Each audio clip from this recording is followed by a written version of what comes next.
Hello, I'm Ed Rabyd, otherwise known as the Rabyd Atheist, a former pastor turned atheist, now compassionate anti-theist. Welcome to my channel. Feel free to like or dislike the video as you see fit, so feel free to hit those buttons. Feel free to comment below, and I would appreciate it if you would subscribe to the channel and hit your notification bell for more content as it is released. You're also free to share my videos as much as you like. The purpose of this channel is educational in regards to atheist and deconversion issues, and any issue associated with those issues such as Bible, theology, Christianity, politics, and even philosophy. I would like to welcome you to the Sunday show for February 27th, 2022.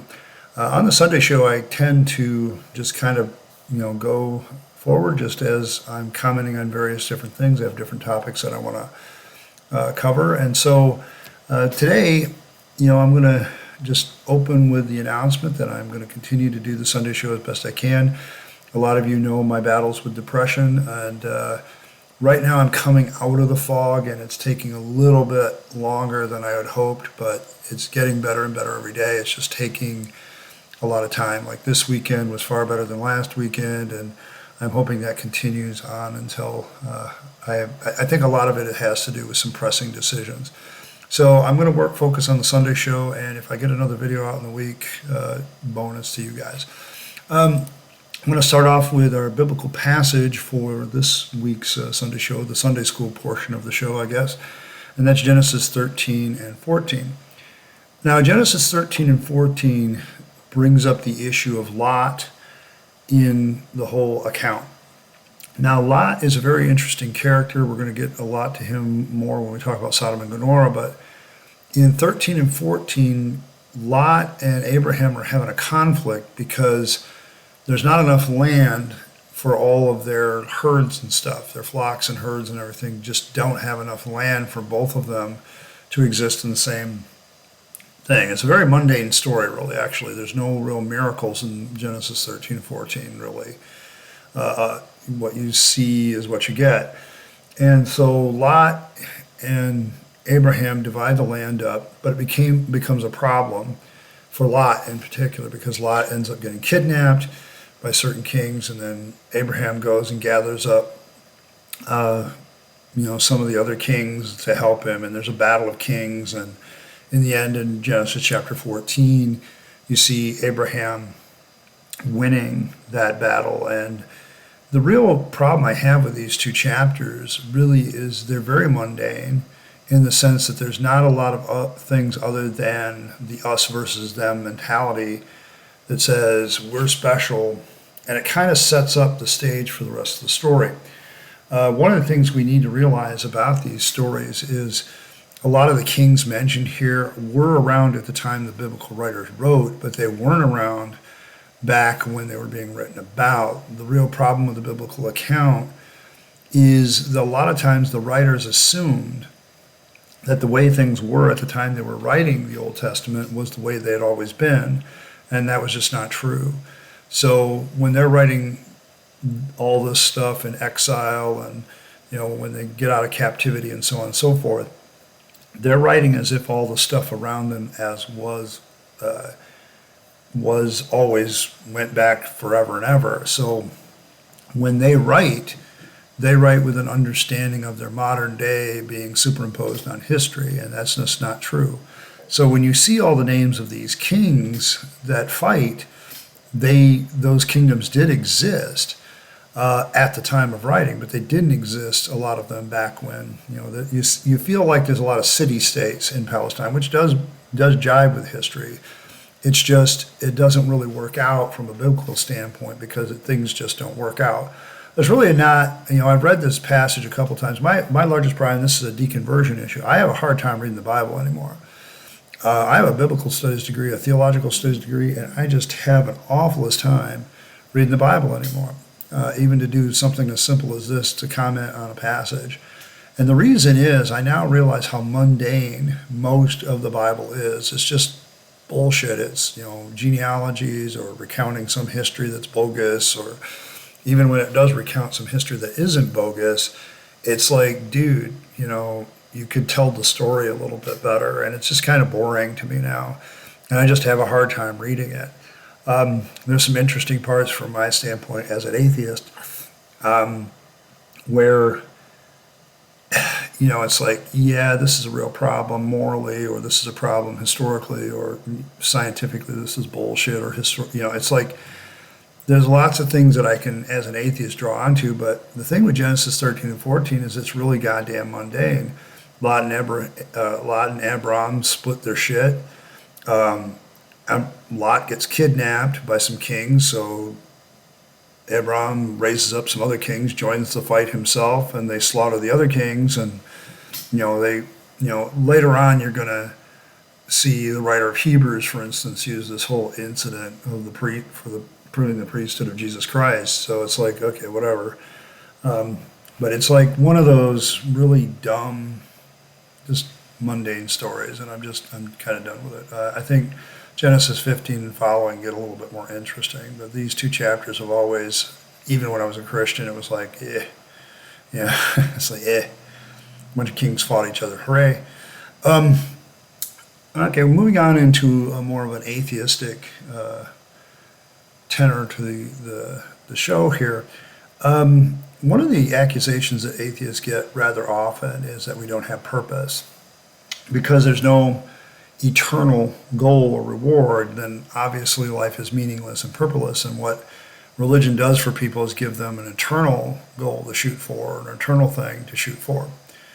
As much as I like goal setting and developing habits that lead to those goals, the idea that somehow you have to have an eternal purpose to have a purpose, I think, is a load of shit.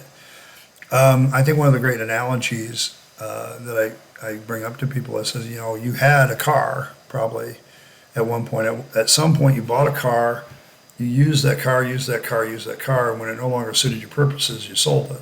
If you kept it for the entire lifetime of the car, eventually the car is going to break down to a point where nobody's going to fix it, and it's going to end up in a junkyard. Does that mean that dead junk heap that's dead there didn't have a purpose before? No, it did have a purpose. The real issue is somehow theists have this notion that you have to have an eternal purpose to have a purpose at all. And that just doesn't follow. You can have a very temporal purpose and have a purpose. Using an analogy, this body of mine is my vehicle. Eventually it's going to break down and fail.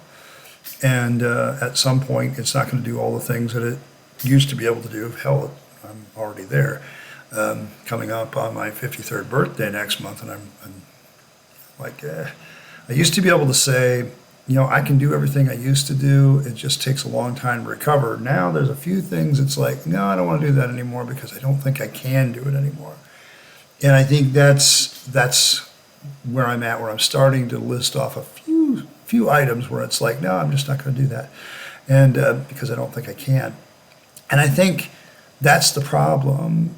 Is once again we go back to this issue of last week I talked about reconversion, and reconversion, a lot of it is, well, I don't have an eternal purpose. I want, it's a fear of death. It's a fear of lacking an eternal purpose. It's fear of, what do I do after I die? And it's like, to an atheist, what do you do after I die is you don't give a shit because you're going to be dead.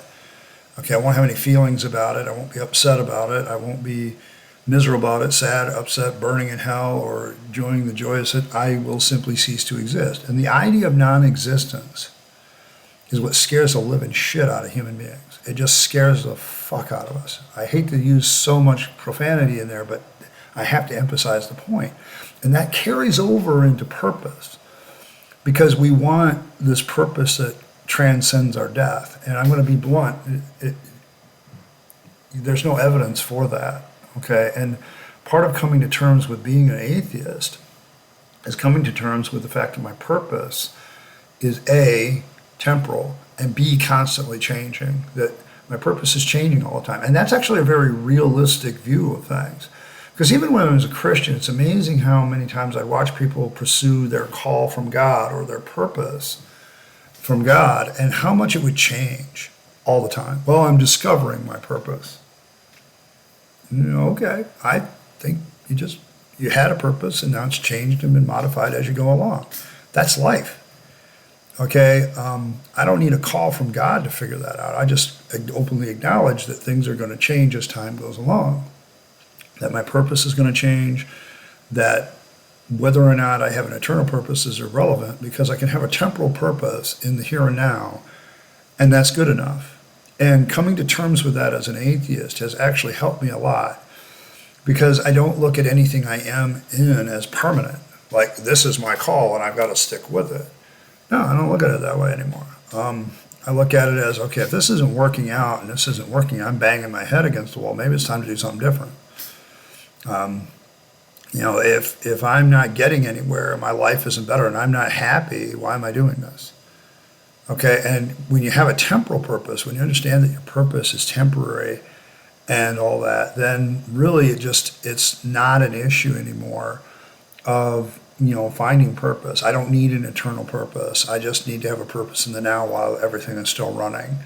And once it all breaks down and doesn't work anymore, then my purpose will be fulfilled, and I'm good with that. Okay, I'm good with that. Going back to going to deconversion as an issue, as our next part of the show, getting past atheism. This also brings up a question of how much have I really changed in my habits and behavior since leaving Christianity. I think I'm going to deal with this in a comment, but one of the things that has happened is I'm not afraid to study anything anymore. As an atheist, there's no taboo subjects. And so I will study just about anything from, pornography to art to, music. There's the other thing. Like, there's no off-limits music. There's no off-limits art to me anymore. There's no off-limits, other than, I don't want to have something where somebody got hurt or we're dealing with minors or shit like that. But, I think as a society, we've kind of said, yeah, let's put that aside. And I think there's some damn good reasons to do that. But I don't have a lot of views of a lot of things. Removing the idea of sin from your brain, there's not a lot of things I wouldn't do, but do I want to? And this brings up, I was thinking about this week, is how much of our religion did we embrace because our personality jibed with our religion? Okay, to those of you that have deconverted, how much of you staying in your religion was because, you know what, it just fit my personality still? I'm going to give you, for instance, I never had a drink of alcohol until I was in my 40s. I know that's hard for some people to believe, but my denomination was teetotaler.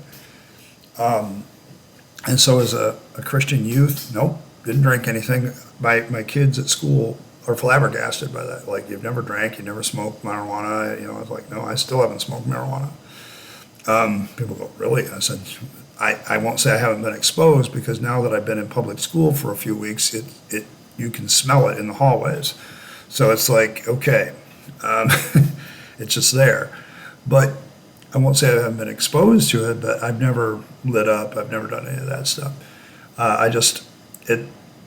Right now it just doesn't appeal to me. Now, maybe when I get old and gray and I have a lot of pain, it might be a good pain med. I don't know, later on, where I can still, be cognizant without having to go to the heavier painkillers.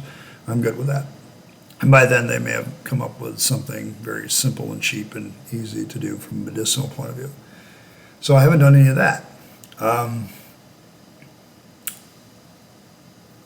My personality from an alcohol point of view, though, is I've never really, even since leaving the faith, I'm still not drinking a lot. Okay, I don't see the point sometimes. It's like, I'll have something to drink before I go to bed. I'll have, from a teetotaler denomination. My congregational days wasn't teetotaler. People drank, and I would that's when I kind of started drinking. And it would be occasional beer. I really started drinking a little bit more when my oldest son got married. At his wedding, I drank quite a bit, but I didn't get drunk. Too big, I guess, and I kind of spread it out over the entire night, so it never really got all there all at once. So that's kind of, where I was. And I don't know, maybe I just don't like alcohol that much, except when I'm being social. So I'm more of a social drinker and still am. But so how much of that was my religious influence on my upbringing, or how much of that is just my personality just doesn't jive with that stuff? I don't know. And that kind of brings up the question, the deconversion question, because a lot of times I'm like, you know, yeah, my religion backed this idea or this behavior, but you know what? I still do because it just fits me, my personality. So how much of our religion, because I changed religion several times, even within Christianity. I mean, I went from, Pentecostal believer to moderate Pentecostal believer to non-Pentecostal, Congregationalist to deist to atheist to pagan atheist. I've done a little bit of it all. And in all of that, I can't say that my behavior has changed that much once I started exploring. And I think that part of it is we stick with certain behaviors, not because we haven't come to terms with deconversion and getting rid of sin and all that crap. It's just, I don't want to. Okay, there's just certain things I don't want to do. It's like, the sex thing. The sex thing is always interesting because I really don't want to sleep around with 100 girls. I just don't. I'd rather cuddle up to one.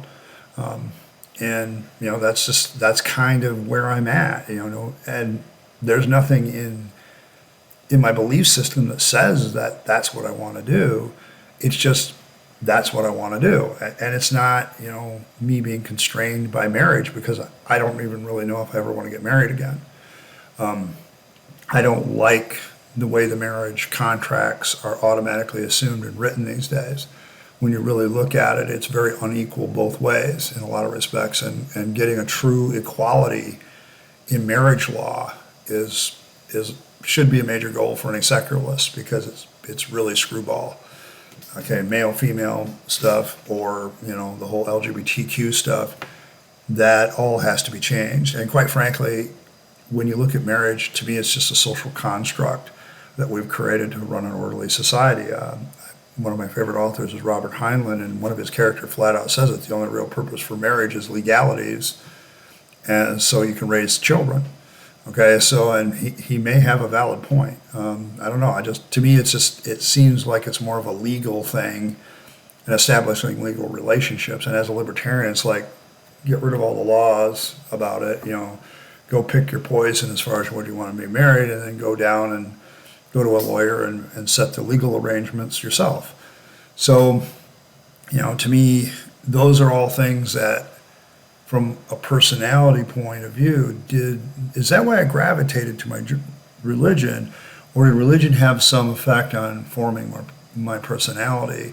And so now I'm still kind of stuck with some of that stuff. See, this is the balancing act. So I guess I would be interested in some of your comments and maybe some of your own personal experiences on coming to grips with the fact of, no, this is my personality. That's why I kind of continue to do this. It didn't have anything to do with religion.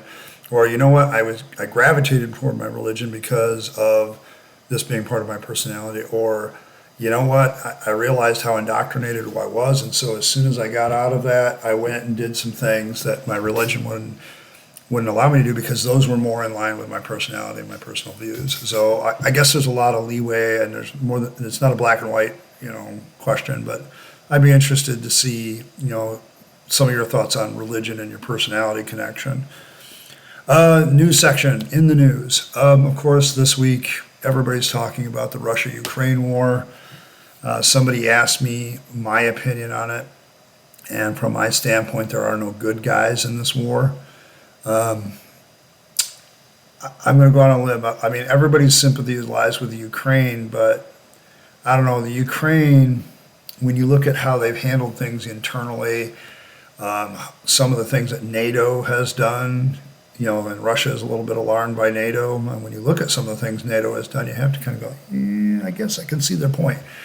I think Russia just really feels backed into a corner, and they've been pretty good forbearance of all these issues for like 20 years now, and now they've just had enough. I just don't, a lot of people are, the war is going to be run by Russia. I'm not so sure about that. Russia back home is not completely supportive of this war, and I won't tell you how I know that, but I don't think their thoughts are, why do we give a shit? Okay, about this. Let's handle our own problems. And I think if more nations had that attitude of let's just handle our own problems and not worry about what's across the border, there'd be a lot less wars. But we tend to do that. And there's some issues to me, like hyper-religious governments bother the shit out of me because it means that they can be convinced by God to do whatever. Is there a religious difference between the Ukraine and Russia? Well, the Russians are heavily Russian Orthodox Church, very strict moral code, by the way, not very LGBTQ friendly for that matter. Ukrainians, by contrast, are not secular, they're just more spiritual. I think I read a survey where like 65% of Ukrainians say they're spiritual but not religious. So they believe in spiritual things, they don't have a religion that really backs them up. So I can't even really say it's a secular religious war. I'm not even sure if that even plays into it other than the attitudes. If you're asking me between the two leaders, I think they're bullshit. Okay, so I don't have a lot of good things to say about the whole war. We have two nations fighting each other. Of course, the big alarm is Russia does have nukes. Would they use them? If they use nukes on Ukraine, the jig is up for them, and I think they know that. Okay, I've heard all this shit about World War III, and it's like, last year Syria was going to lead to World War III, and 3 years ago it was Venezuela that was going to lead to World War III. You remember all those stories from a couple years ago? It always seems to come around at the beginning of springtime that we have this threat of World War III, and I almost think it's part of a news cycle, maybe. I don't know. Not a big conspiracy theorist, but it seems like we're always talking about this question every time this time of year. Then summer hits us and we go about our business and forget about the whole damn thing. My issue with this war is I don't think the United States should get involved. I am a libertarian. I have long held that the founding fathers were right about entangling alliances, which is why I think we need to get the hell out of NATO. NATO has really become a monster. It is a multi-headed monster that just is too big and it needs to be scaled back. I think one of my favorite senators, Rand Paul, was talking about this small pissant little country that joined NATO. And he's like, we are obligated to defend these people, and so are they to defend us, but what would they ever do to defend us? Send us money? And to help us fight the war financially? Maybe. But they're not going to send any troops. This damn country doesn't have any troops. They don't have troops. They hardly have a police force. It's like, the issue here, guys, is what is this war about? And I don't think most Americans know that the Ukrainians, there's a difference between West Ukrainians and East Ukrainians. And the East Ukrainians often get the shitty end of the stick because they speak Russian. And the Russians are like going, well, we're tired of the people that speak Russian getting the shitty end of the stick. So they're viewing themselves as liberators, and the Ukrainians are viewing themselves as being invaded and being repressed. It's not a black and white situation. It's not. There's a lot of nuance here, and I don't really see either side being good, and I hope that actually Biden sticks with his decision of we may aid the Ukrainians indirectly, but we're not going to get involved. I think that's probably the most sensible strategy. I'm not sure that the Russians winning the war is a foregone conclusion because I know too much about history. The Ukrainians have basically said every citizen needs to arm themselves with whatever gun they can find and fight the Russians. And they're doing it. So it's like the Russians are now going in, and every tree, every bush, every could be a trap. And normal, everyday citizens are going to start shooting your soldiers in the street in places that are supposed to be peaceful. And historically, it takes a lot less people to defend a country than to attack it. It's like a 3-to-1 is usually what people expect. Does Russia have that? Yeah, but they still have to guard all the rest of their borders too from other aggressors that might come up, and they have to be ready for that. So they can't put their full force against the Ukraine. So from a military strategy point of view, purely that, I don't think it's a foregone conclusion that the Russians will win the war. Okay, they may find themselves in a very Vietnam-style situation where they're constantly sending troops and losing them. And it's hard to say, but we'll see. We'll see.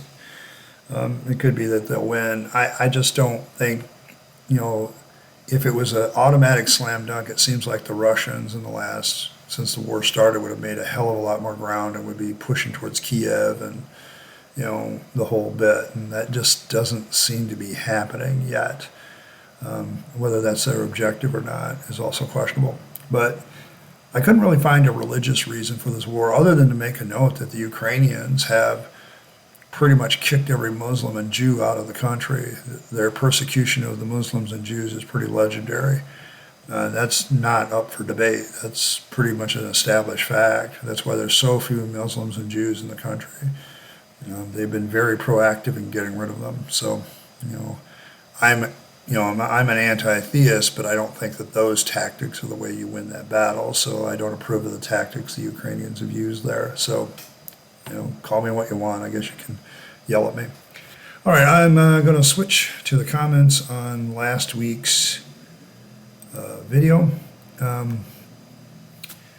And some of them relate to some of the other stuff. Maxed Out, he says, Abraham is probably a myth. The Chaldees, i.e. the Chaldeans, didn't even exist until a millennia after Abe's supposed time, and didn't rise to rule in Ur until even later. You should have mentioned that. You're right. It's not an angle that I normally take when I look at a biblical text. I look at the biblical text and I usually talk about the morality of it. And I agree. Okay, here's what I'm talking about. And I think I have mentioned this before with several videos, and I mentioned it again today. The people writing the Bible thought the Chaldeans had always existed. They had thought the Chaldeans were also always in charge of Ur. That has not always been true. But the people that wrote the Bible thought it was always true. And that's why they wrote it the way they did. And Maxed Out makes a very excellent point in the fact that Abraham is probably a myth. I think that all of Genesis is probably mythology. Maybe there's a kernel of truth to it that they drew from, but I think you're dealing with a lot of ancient texts were very mythological, and they took all this bullshit and they just shoved it together into the same pile, and it doesn't always fit, and that's kind of the problem.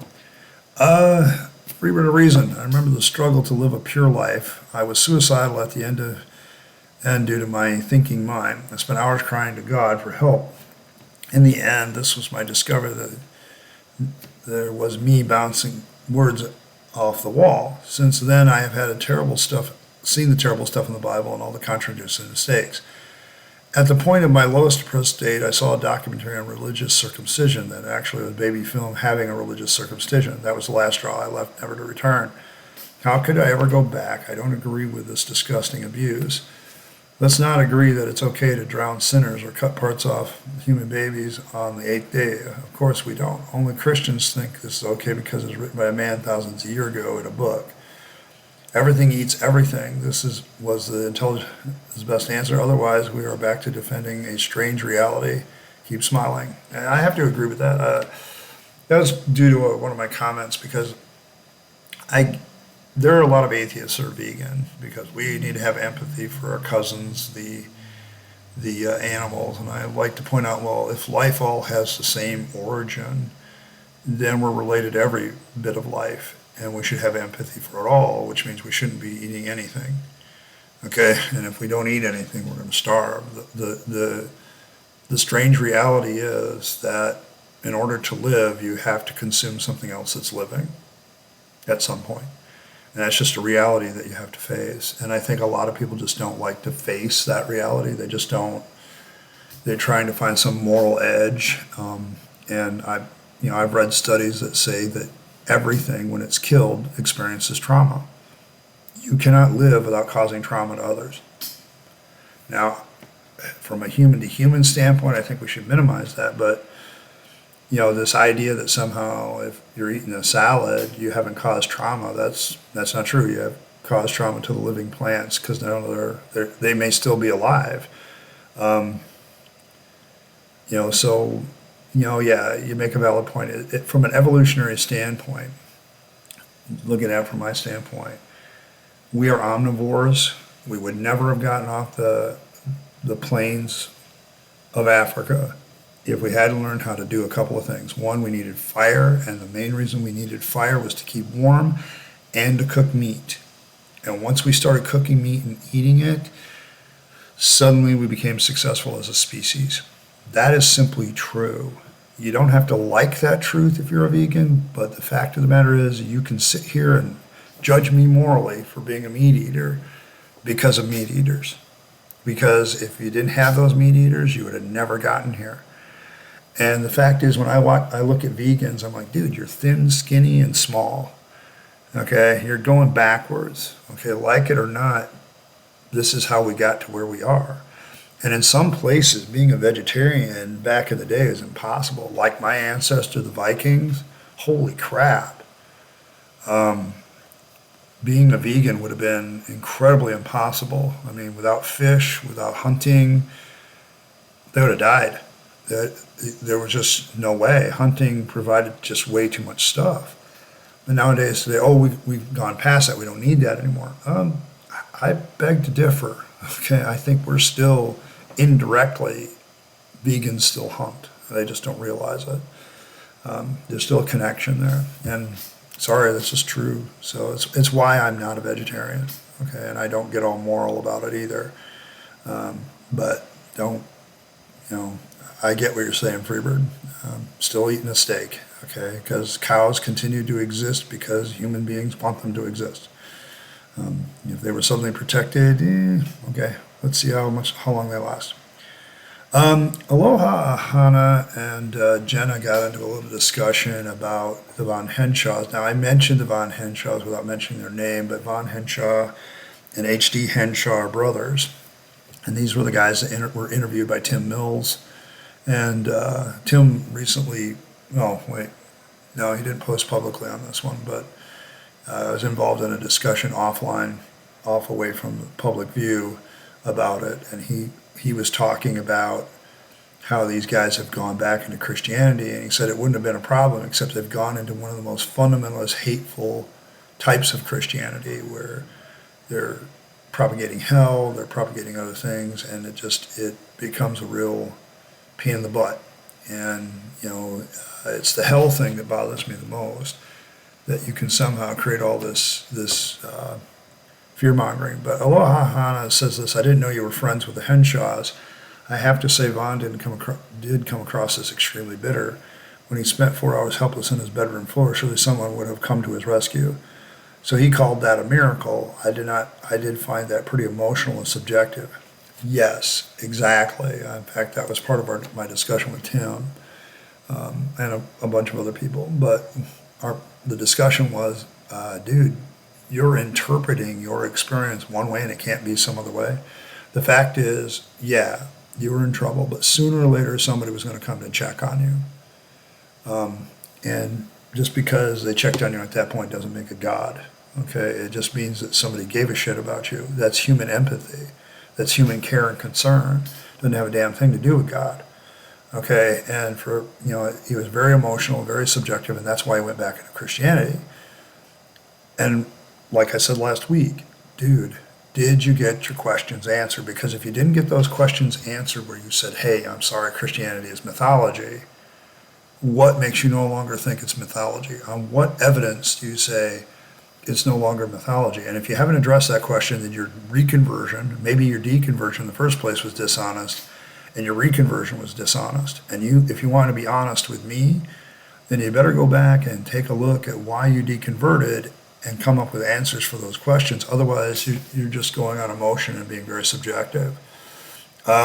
Jenna commented on Aloha's comment, said, I was watching Vaughn's videos after they were interviewed by the Hermit, and he was using a lot of other people's stuff and having labored much to produce a handful of videos himself. I called him out to at least give it credit for them in some way. I didn't know he had reconverted because the bitterness vibe was puffing off, and I stopped watching. I can't imagine trying to unsee what I have now seen. Yeah, the thing is, I made somebody came, can you imagine that these guys were cut off, that YouTube persecutes atheists, and it's like, well, first of all, Vaughn isn't an atheist. He's a pagan, okay? Number two, he's just not a Christian anymore. He's an anti-Christian, at least at the time he was. He is very bitter about the whole thing, about how he was so duped by Christianity for so long. So from a psychological point of view, maybe the way he gets over that bitterness is just go back into it and accept it. He also had a very loving community that wanted to re-accept him as a Christian, and they're going to say, yes, this guy, he's the lost lamb, that went away and Jesus brought him back. And they're going to, it's like, dude, no, there's so much psychological bullshit going into this thing. It just strikes me as very odd. And that's why I said I don't think your leaving of Christianity was genuine if you go right back into it and you don't have your questions answered that you had in the beginning. Jenner also writes, I do miss the fellowship. As a previous Messianic, I found seriously missed the Feast of Tabernacles, camping out with hundreds of folks for 8 days, the beautiful fall displays, everyone doing jobs in the community, meeting so many friends. I want to stop right there. Yeah, dude, this is why religion continues. They kick everybody's butt when it comes to fellowship. They kick everybody's behind when it comes to having these events and these rituals and stuff that cause people to glom together. We atheists suck at this. Okay, secularists in general suck at it. Finding different things that we can gel with and causes and things like that. We just don't have anything on these people. I think that's the real problem with atheism, and why people do reconvert is there is a big draw. I mean, even me, okay, I haven't really had a lot of fellowship with a lot of human beings since I left the church. Church was my day to go connect with about 20, 30 other people, okay, in my life. After that left, I just didn't do that. I went to work for that, but I already went to work for that. So, and before that, church was my work. So it didn't really change that much from that standpoint. But I knew a lot of people and connected a lot of people because of my religion and because I was a pastor of a church. Once that was gone, that's a big gaping hole. And that's a lot of the cause of my depression, by the way, is this lack of fellowship.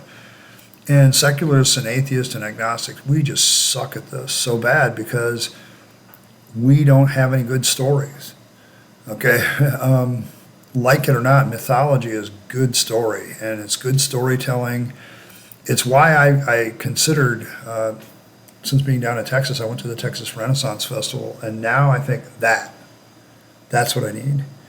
And I'm seriously, designing costumes, being involved in Renaissance festivals, doing stuff like that. I can connect with that, okay, and I can still have that sense of community. I want to get back into camping and hiking because there's a camping and hiking community. And I need to get into those things so that I have connection with human beings. I've even gone it into my love life. I pretty much canceled all my, online trying to connect with people sites. I got rid of them, stopped paying for them. And I said, listen, if it happens, it means I ran into somebody at something that was common to me. So that's kind of where I'm at, is the fellowship thing. I miss the fellowship too. I just got to realize that there's other ways to fellowship that don't involve mythology. Unless I find myself a secular group that talks about mythology, then I would love to join that. I think that would be cool. The group I met with had folks from all over the world, including some converted Amish, sizable number who came from a plant in Charlotte and Mount Virgin Islands, informal music, singing groups popping up, deep conversations by the river, campfires, trips to Litzpizza. It was so hard that first year when the fall rolled around. I lived the loss all over again. I hear you so much, Jenna. Oh my God. Every time Christmas comes around, every time Easter comes around, Easter's coming up, and I'm going to be fucking reliving the bullshit again, because it's like there's, on the one hand, emotionally, there's a goddamn draw to this thing that gave you human connection. And on the other hand, your intellect is going, well, it's fucking bullshit. It's garbage. It's mythology.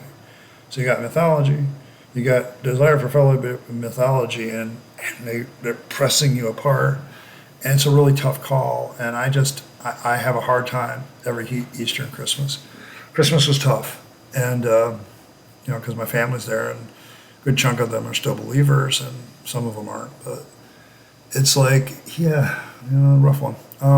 So That's the comments on the last video, last week's Sunday show. I had some other comments and other things, but I'm not going to go into those as much as I'm going to go into this stuff. I'm going to be blogging again very shortly. I have a better chance of making decisions that change my life that stick in March because of my birthday.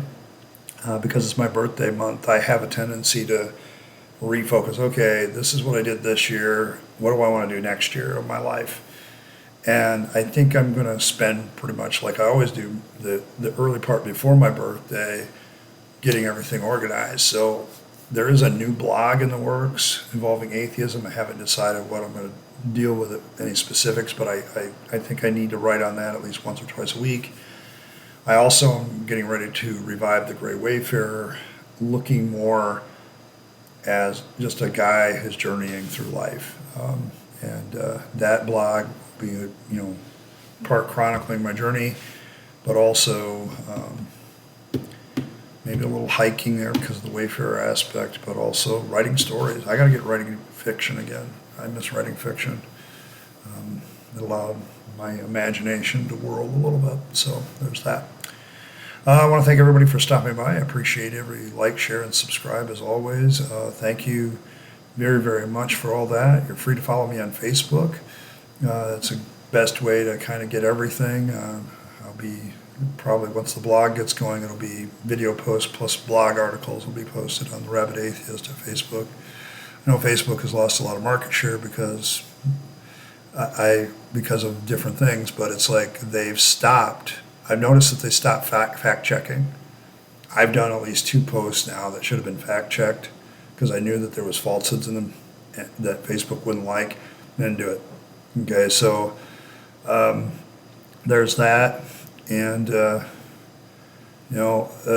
think Facebook has faced that issue, but I'm still going to stay a part of them because I think they're just still. My problem is I look at Facebook and then I look at Twitter. Twitter is kind of like the abbreviated form of Facebook. You look at YouTube and then you look at TikTok, same thing. YouTube is, where you can get a longer, deeper story, and TikTok is where you can get 1 to 3 videos. I'm not even on TikTok, and it just kind of moves along quicker. It's a shortened, but you're just skimming the surface with Twitter and TikTok, which is probably why I just don't get involved in them and stay with Facebook and YouTube. You can also support me on Patreon or PayPal. I'll leave the links in the description.